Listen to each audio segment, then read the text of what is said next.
Great news on San Francisco 49ers rookie wide receiver Ricky Pearsall, involved in a shooting and has been released from the hospital. Best possible case news after being shot in the chest. Updates on that situation, which was as scary as can be for San Francisco 49ers fans, and really everybody here in the San Francisco community. All that and more coming up on today's Locked On 49ers.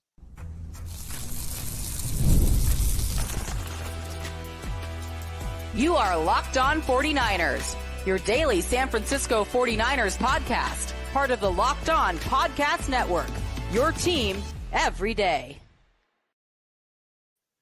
Welcome to Locked On 49ers. Brian Peacock and Eric Crocker at BD Peacock at Crocky209. Thanks, everybody, for making us your first listen right here on the Locked On Podcast Network, your team every day. We love our everydayers, and we always appreciate it when you hit that subscribe button on YouTube or wherever you are listening to this podcast. Today's episode of Locked On 49ers is brought to you by PrizePicks.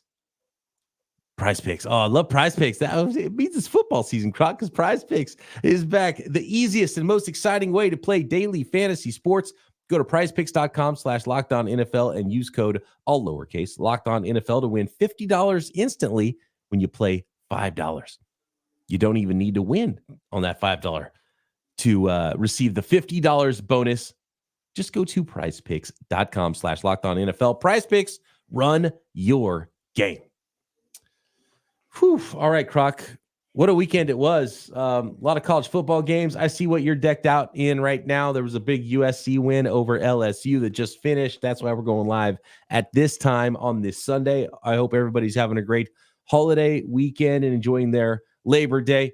And just an unbelievable story this weekend, Croc. Something that you don't think that you're really ever going to have to cover when you're covering football. And, you know, as intense as some things get, when it relates to football, and sometimes you think it matters a whole lot, and you realize sometimes that it doesn't matter a whole lot at all with what happened with San Francisco 49ers rookie wide receiver Ricky Pearsall on Saturday. Was downtown San Francisco after a signing event.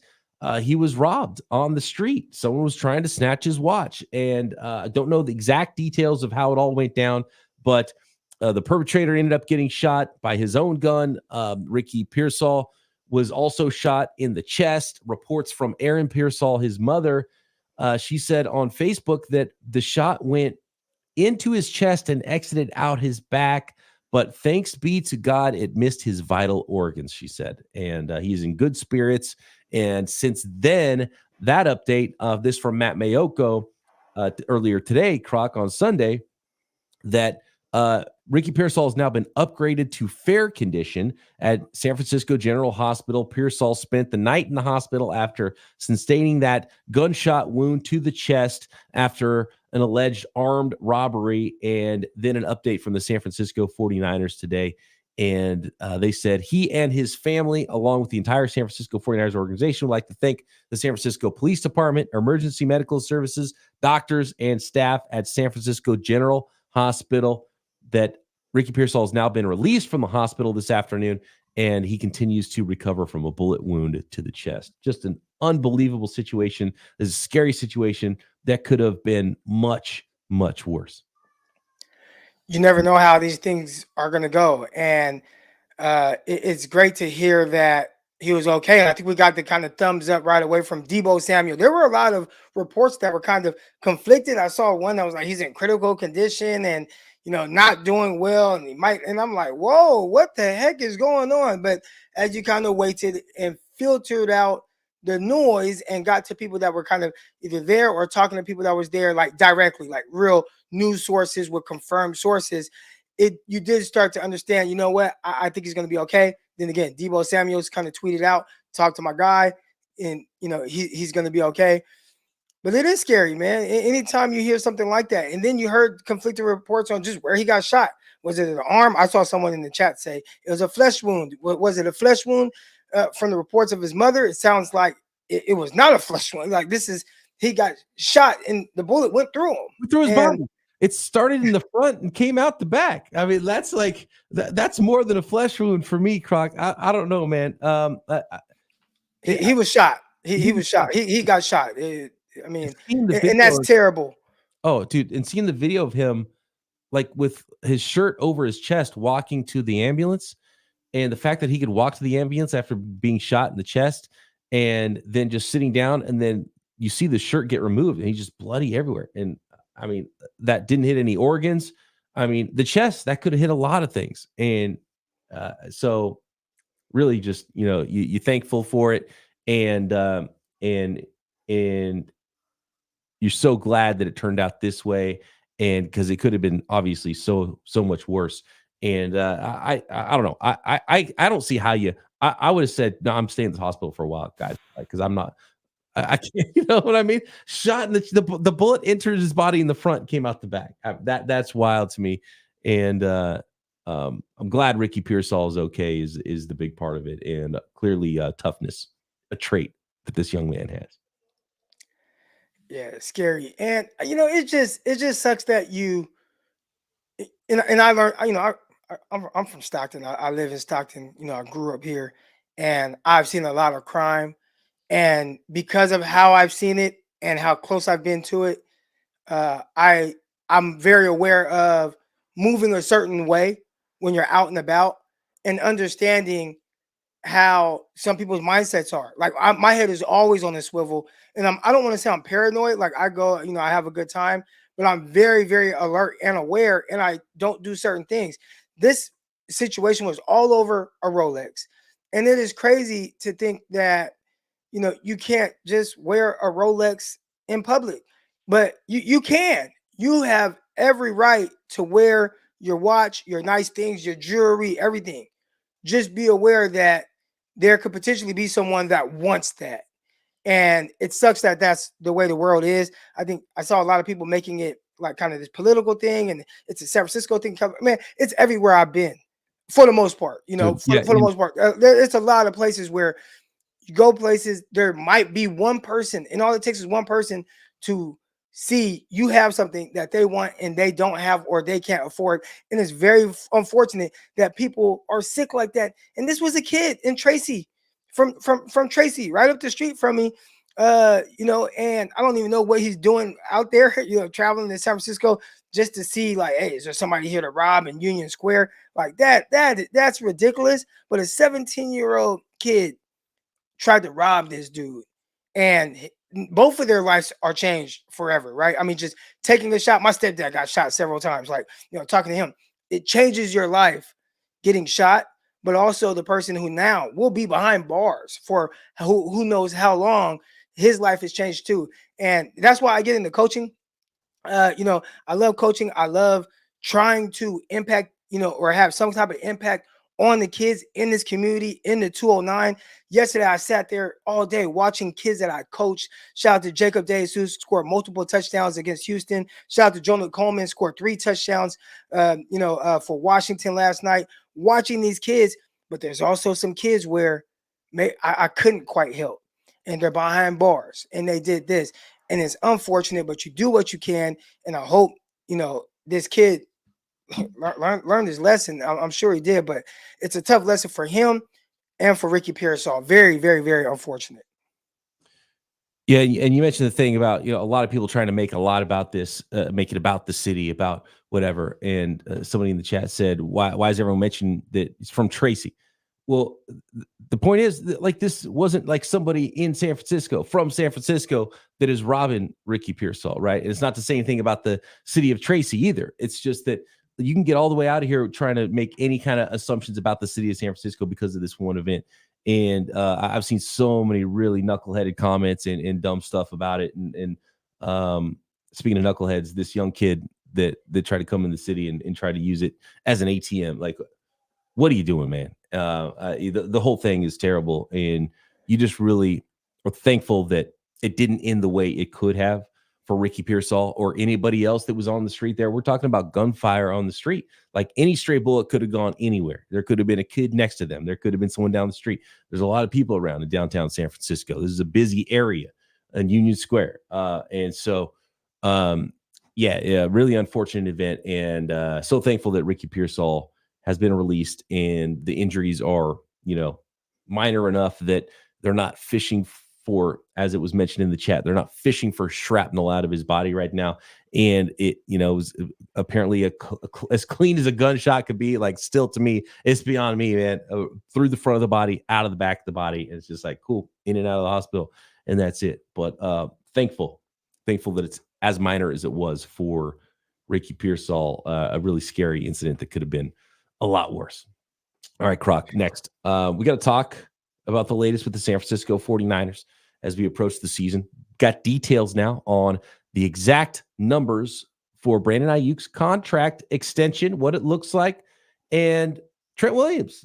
That's another one that still has not been done. All that and more coming up next.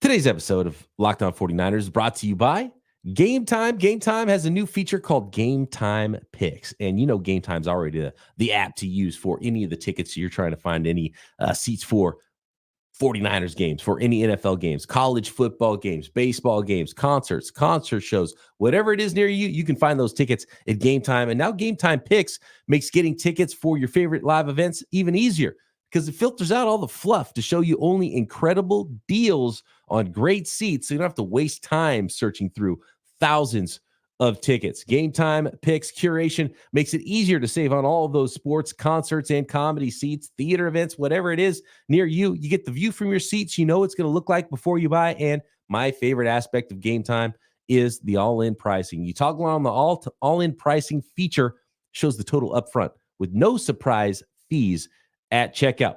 So take the guesswork out of buying tickets with Gametime.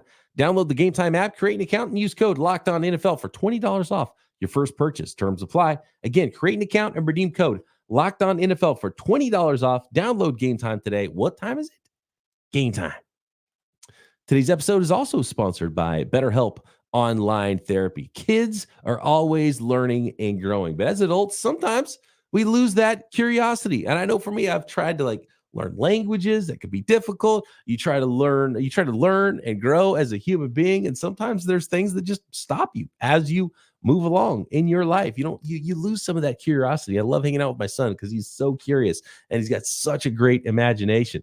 And therapy can help you reconnect with your sense of wonder, because your back to school era can come at any age. So if you're thinking of starting therapy, give BetterHelp a try. It's entirely online, designed to be convenient, flexible, and suited to your schedule. All you do is you fill out a brief questionnaire and you get matched to a licensed therapist and switch therapists at any time for no additional charge. Rediscover your curiosity with BetterHelp. Visit BetterHelp.com/lockedon today. Get 10% off your first month. That's BetterHelp, HELP.com/lockedon.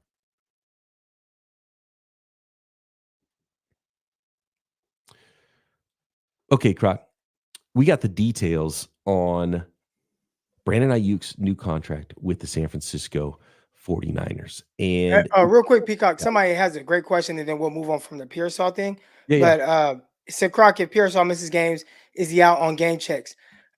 No, he still will get his game checks. Usually with injuries, depending on how they categorize this, like it might be there are also some differences when you have an injury outside of football, but I'm assuming they're not going to take money away from them. There's usually a split. So hypothetically speaking, or not hypothetically speaking, when I signed my contract, there was a total amount. Year one, it was like $405,000. But if I was on the IR, then I would have gotten $288,000. I believe it was. So he'll be back. Hopefully a guy that was, got shot and released the next day. I'd assume that, hey, man, heal up, get healthy, but we should be seeing him back on the field. Something like this kind of happened in the offseason with Tank Dell. Tank Dell got shot in the leg this offseason, and it didn't make a whole lot of noise, but because I think by the time people woke up, it was like, oh, he's fine, he's good. But he was like right back out there kind of like shortly after that. So depending on how this thing happened, it sounds like, again, in and out. I'd assume that he'll be back at some point, and they may take a little bit of money away from him, depending on if there's like, oh, they're going to put him on IR for a certain amount of weeks or whatever. But if they just have him maybe not active, then he may get a little bit less just for those games, but he should be fine. And again, don't quote me on that, but yeah, I mean, that's around how it works. He's on the 53, so unless it like really affected him in his career, and he wasn't able to collect, because it's not going to affect him in the short term. He's going to, and he was already somebody who might have been, not suiting up in week 1 because of his other shoulder injury already. I'm not sure which shoulder it hurt. It was the same side, opposite side. I know it was his right chest is where he was shot. Looking at the video, that's where the blood was on his chest, if you haven't seen that video. And so, it's not going to affect his status with the team and his paychecks in the short term, unless it's something that, long term doesn't allow him to have the career that he would have had. And luckily at this point, it looks like that's not going to be the case, although, he might be out a little bit longer than we expected. Who knows, maybe even an IR stint, but that won't affect his paychecks either. I have one more question here about Ricky Pearsall that I want to get to. This was from Twitter, from Steven. It says, between the holdouts and Pearsall not being able to play yet, do you get the feeling that there are bad vibes with this team this year? I'm afraid this is setting up to be a disappointing season. I don't think so. Obviously, Trent Williams is a big one now. I think vibes were a little bit weird, and we felt that at camp somewhat, Croc. But I think this is a galvanizing event for the team, right? They had the roster party, which I assume Ricky Pearsall was getting ready to go to. And then this. Right, so I got a text message about that, because a lot of people were wondering, what was he doing? And we heard something about an autograph signing. And then, you hear that and like, oh, it happened at an autograph signing. But from my understanding, the autograph signing was like earlier. And then maybe he was in the city shopping for the event that the 49ers were doing that night. That was the text message I got. They had a party that night. He might have realized he needed to go up his suit game, knowing what Kyle Shanahan was going to wear to the party. Kyle Shanahan, by the way, was hosting the party at his house. Apparently, the 53-man roster party is what they're calling it. I assume the practice squad guys were there as well. So Ricky Pearsall might have been like shopping for a cane. I'm not sure what he might have needed to get to accessorize to be ready for that party. The party still went down, but I think that's kind of where I'm going with this. Is the party still went down? And the news on Ricky Pearsall was really good. And obviously the Niners players and organization were getting the news sooner than we were on that with Ricky Pearsall. I think this is a galvanizing event. I think this is something that, as insane as it sounds, could help the San Francisco 49ers, really bring everybody together. You get Ricky Pearsall back. You see the photos of Kyle Shanahan in his white suit next to Deebo Samuel and next to Brandon Aiyuk, and Rick Ross is there as well. And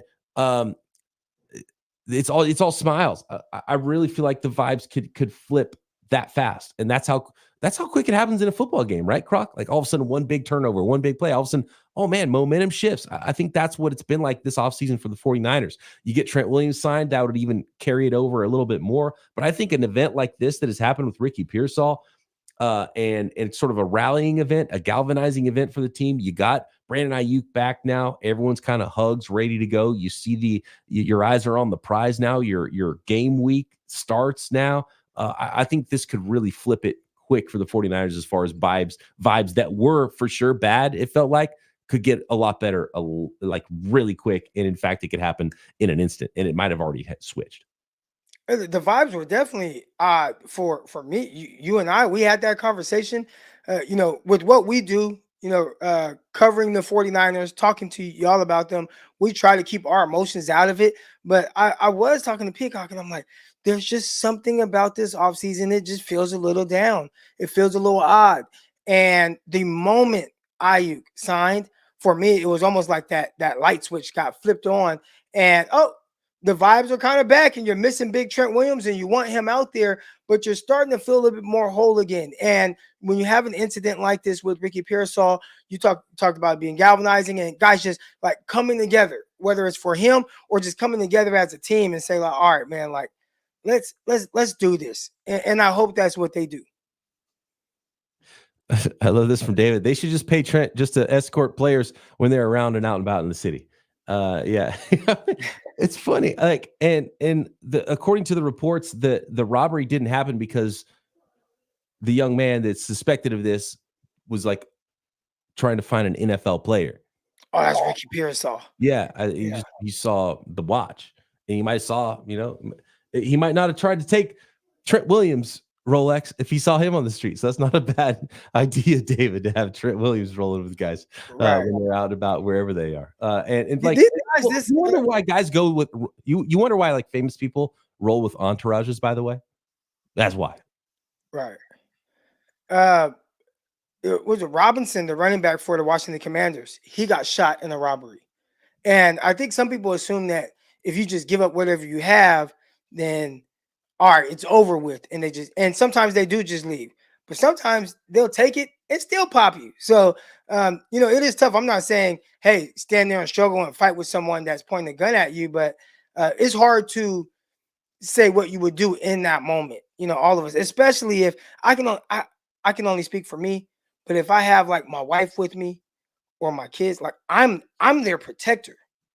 So I don't know if he had, his lady with him or whatever, but I know me personally, if I feel like, man, giving this up is going to save everybody, or I might say, man, I feel like my wife is in danger and my kids are in danger. And if that's what triggers in my head, then I'm not going down without a fight either. Yeah. But again, I don't know how I would be in that moment. It's hard. I don't have people just pointing a gun at me, trying to take my Apple Watch. Right. And you don't really know how it went down. Was like, because I can imagine what it'd be like. You're downtown San Francisco, some 17-year-old kid comes up to you, you'd be like, get the hell out of here, kid. Was the gun in is against his forehead? Was it in his face? Like, you have no idea how this whole event went down, and any of this stuff could change in an instant. Maybe the gun was not flashed at first, then the gun comes out. Now you're confronting this person. Now you reach for it because now you're in imminent danger because you're face to face with this person already. Like, how did the event go down? I have no idea. So I can't advise on how it went down or what Ricky Pearsall should have been different or what anybody should do different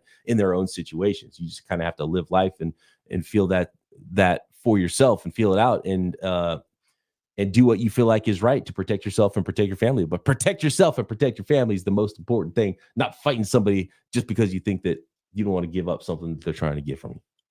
I did have someone ask me about like security when you are out as an NFL player. And I went to the club with a couple of my teammates when I was with the New York Jets, and sometimes they would hire this, but I don't know how much it cost or whatever. I didn't pay for it. So I do know that the NFL, the teams, they give you these resources.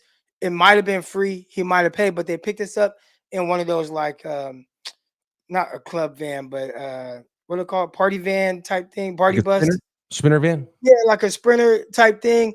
And we got to the club, and before we even got out, the security got out. He walked through, made sure everything was good, and then had us go in. Now again, but there were several times where we just go to the mall, and there might be a couple of us, and we don't have a big security guard, with us. So that part is tough because I don't think you're expecting that. He's just like anybody else. Hey, I'm going shopping. It's just, again, he just happened to have on a nice watch that somebody felt like they wanted that. Yeah. So guys that go out, they got the jewelry on, and people, you don't know how people are going to react to that. Yeah, not going to speculate on what he should have done because I have no idea how the event went down. Let's talk Brandon Aiyuk's contract. We got details on what this looks like for the 49ers and Aiyuk going forward for the next 5 years. Next. Today's episode of Locked On 49ers is brought to you by PrizePicks. PrizePicks is America's #1 daily fantasy sports app with over 5 million active members. The easiest and most exciting way to play daily fantasy sports. Unlike other apps on PrizePicks, it's just you against the numbers. And how about these for numbers? 1 Caleb Williams passing yard gets you 1 win on PrizePicks every week in September. That's right. And he should be starting every week in September, by the way. Caleb Williams, #1 pick in the NFL draft for the Chicago Bears. Only 1 yard gets you an automatic win every football weekend in September. 4 weeks of free W's. Don't miss out on this deal on PrizePicks because it's gone when September ends. You can win up to 100 times your money on PrizePicks with as little as 4 correct picks. Players and stats. So many ways to play. Tyreek Hill for more than 90 receiving yards, plus Dak Prescott for more than 263 passing yards, Josh Allen for less than 240 passing yards, and so on. Of course, a lot of 49ers Jets numbers for week 1 as well. We'll get into those later in the week. Download PrizePicks app today and use code LOCKEDONNFL and get $50 off instantly when you play $5. That's code LOCKEDONNFL on PrizePicks to get $50 instantly when you play just $5. You don't even need to win to receive that $50 bonus. It's guaranteed. PrizePicks, run your game.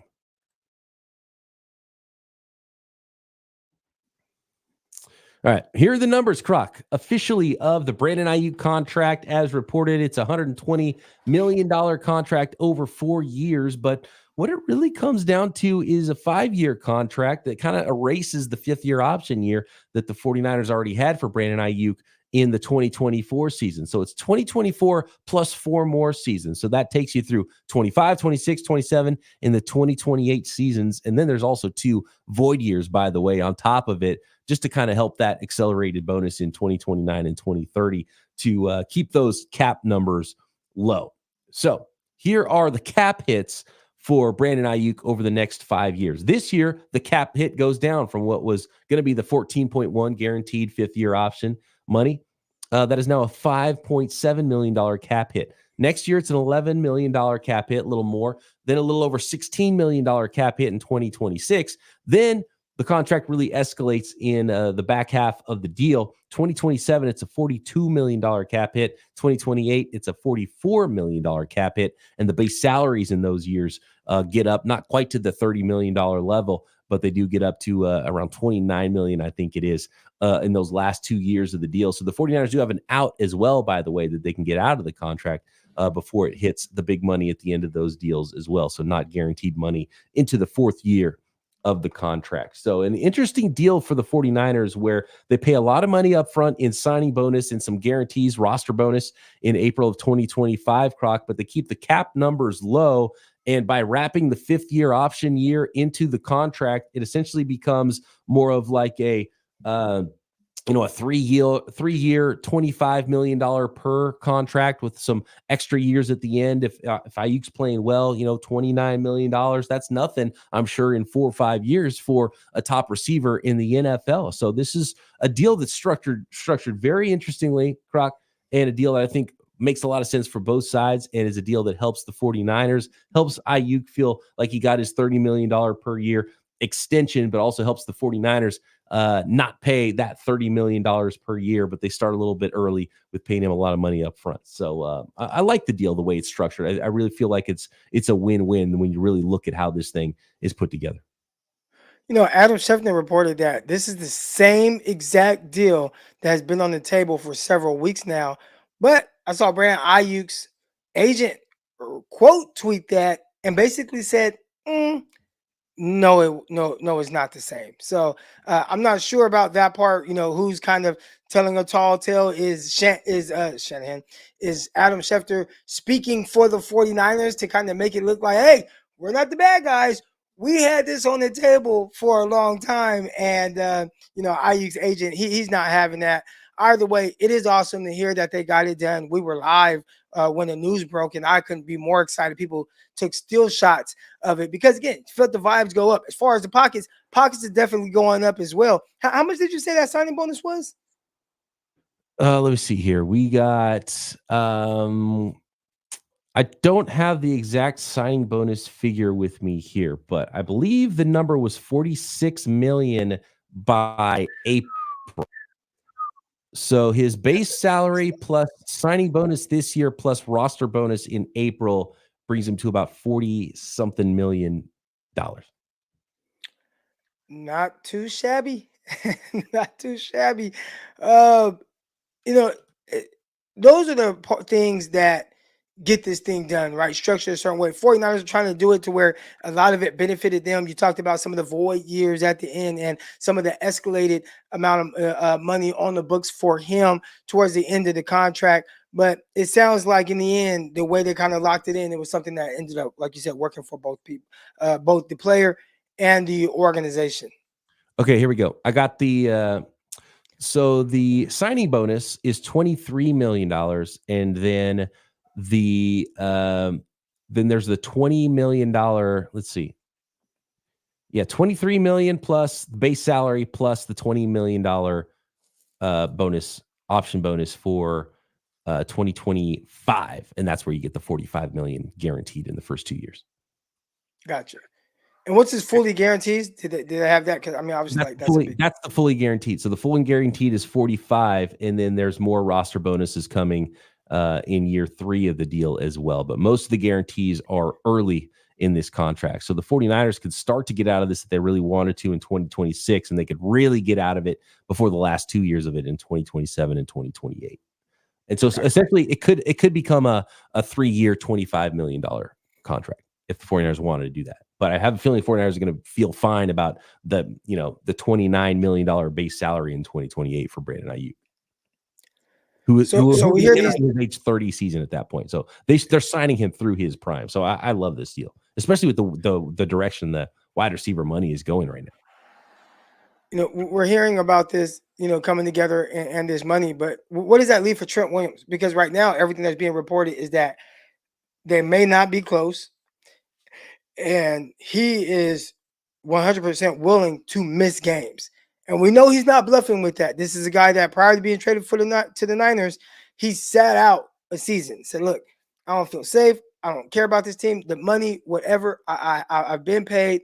I am willing to sit out. And he missed an entire season with the Washington Commanders, gets traded with the Niners, obviously ends up cashing in on a big payday. But now he's like, look, I need to re-up this. I would like to be one of, if not the highest paid tackle in the league. I need some guarantees and things moved around. Do you think the 49ers are going to kind of play cat and mouse with them? Or do you think they'll be like, you know what, let's make sure we got the Aiyuk situation finished. Let's get, the big silverback in here and get this done as well, so we can really feel good about week 1, Monday Night Football, New York Jets. Yeah, they really created more space in the short term. And I think the 49ers have done this multiple seasons in a row. And I remember last year, this time, right before the season, remember Eric Armstead, a couple other guys restructured, and it was like, oh, what are they getting ready for? Are they going to make a big move? It's like, no, they're just trying to, they want to roll over as much money as possible. They want to turn, if they want to give, let's say they have an excess of $50 million in cap space right now, they can roll that cap space over into next year and turn a $250 million salary cap into a $300 million salary cap for themselves to be able to fit in contracts like BA and Bosa and all these other contracts that are growing for themselves in the future. And so I think the way that this contract looks, they've kept the base salary low. They've dropped the cap space that they're spending. The cap number on Aiyuk dropped almost $10 million from 14.1 or whatever that salary was to 5.7 million this year. Next year, his cap number is still only 11.1 million because that $20 million signing bonus I talked about last year, that's also prorated through the rest of the contract. So he's got signing bonus and option bonuses prorated throughout his contract. So the numbers are low for the next couple of years and then start to grow quite a bit in at least as far as cap numbers go in 2026, especially though in 2027. And so I think this is structured in a way purposely to where through 2026, they're trying to get through the rest of these contracts. They're trying to get through the Kittle, the Christian McCaffrey, the Trent Williams contract before a number of these other contracts really start to hit, like the Aiyuk contract now in 2027. We'll see with Debo, but in 2027, basically now you have Aiyuk, whatever Purdy's contract is, and Bosa, and that's it. And so I think that's why it's structured this way. It's going to hit the cap much later for the 49ers, and they're doing what they can to try to create some space. And I don't know what the details are on the Trent Williams deal, but they can fit it in. I think they're just haggling. And so I don't know how close they are on that. He might have to miss some games. We'll see how that goes. Don't love the idea of going into the season without Trent Williams, but to be honest, Croc, like an offensive tackle, can he go out there and play 70 snaps this week? I think it's harder for Trent Williams to come back than it has been for Aiyuk this year or Bosa last year, because wide receivers and defensive ends can rotate in and out. You don't rotate offensive tackles. Trent Williams is going to walk in without any camp, any preseason, and be like, cool, I'm just going to play all game Monday Night Football like nothing. I mean, he's a special talent, but man, that's asking a lot for an offensive lineman. We might see the first ever left tackle rotation in NFL history on Monday night. I think you 100% have to do something to kind of ease him into that. I don't think you just say, all right, playing the New York Jets, Monday Night Football, you're going to go out there and play 70 snaps. And if he does, you know what? I wouldn't be surprised if he does, because Trent Williams clearly has shown you guys, I'm different, but that's still, they are professionals on the other side. Yeah. Would you rather have tired Trent in the fourth quarter or fresh Jalen Moore in the fourth quarter? I'd probably still pick tired Trent, but I don't want him getting hurt either. That's probably the bigger thing.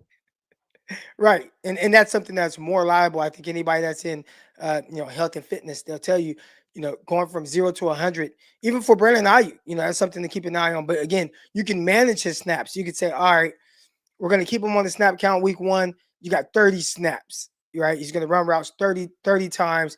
Maybe some of those are run plays. So, he might only run 20 routes in the game, and you're good with that. You can kind of save him from yourself. But Trent, you can't. It's all right. You're out there every snap potentially, unless you give him the Spencer Burford treatment. We'll find out. No doubt we'll have more reports on Trent Williams as this week goes on. Croc, we're here. We made it. It's game week for the 2024 NFL season. Got an extra day to wait for that 49ers game to cap off week 1 on Monday Night Football. Of course, we're going to break that game down, do our official preview. We're going to make our predictions for the season. A lot to talk about before this thing kicks off. Thanks everybody out there for making us your first listen. For your second listen, make sure you check out Locked On Fantasy. Get ready for those fantasy drafts. I just had a fantasy draft today with Winkler. We'll talk a little bit about how he allowed me to draft such a dominating football squad in that fantasy draft on our Winky Wednesday podcast. Of course, we'll get the Winks for Damas as well. And make sure you subscribe on YouTube or wherever you listen to this podcast. Croc and I back tomorrow right here. Locked On 49ers.